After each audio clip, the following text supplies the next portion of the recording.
Today we're talking to Seth Avergon, president of the Avergon Marketing Group, about the 5 fatal flaws in marketing. Seth, tell me about flaw number 3, underspending. Underspending is a classic problem with a lot of companies when it comes to marketing, at least. There are a lot of organizations that unfortunately look at marketing as a cost versus a revenue producer, or as I like to refer to it, a long-term investment in growth. They see marketing budgets as this black hole they just throw money into. When you talk to many of the C-level executives, they don't really know how to properly set up a marketing budget or look at or judge the marketing ROI for that. So that's challenging for a lot of companies. And let me give you a little background. So when you talk about a marketing budget as a percentage of sales, it can be anywhere from 1 to 20%. That's a huge variance. 1% could be somewhat like a Pepsi, right? Or even less than that, where these large corporations, 1% is a huge amount of money. When you get to 20% or even higher than that, these are things like a legal practice, a doctor's office, where they don't have any outside salespeople, and the only tool they have for acquiring new business is going to be their marketing efforts. So it's a much higher number as a percentage. Smaller company, higher percentage. If you look at what the SBA says, they talk about 7 to 8% for companies under 5 million. I tend to judge it really based on the client when I'm talking to them. Again, do you have salespeople? What other tools are you using to acquire new business? It kind of all has to come together in the mix.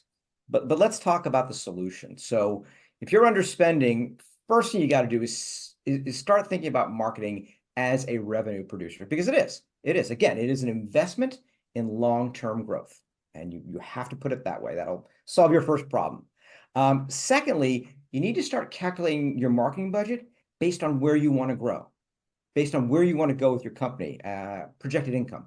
So for example, if you are at 10 million and you want to go to 12 million in the new year, you need to plan your marketing to hit 12 million, not to get to what was 10 million.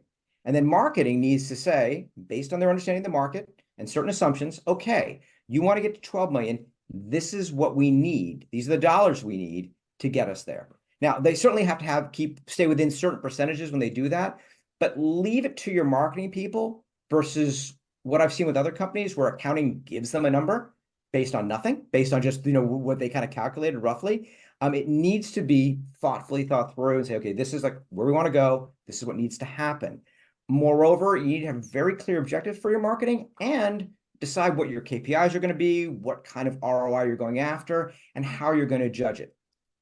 Some things are going to be purely financial.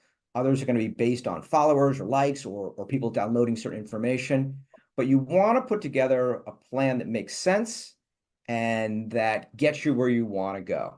And so you're spending properly versus too low to ever be effective. Mm-hmm. Yeah, that makes a lot of sense. Well, thank you very much, Seth. So that was fatal flaw number 3, underspending. To learn more about the other flaws or to contact Seth, visit avergonmarketing.com.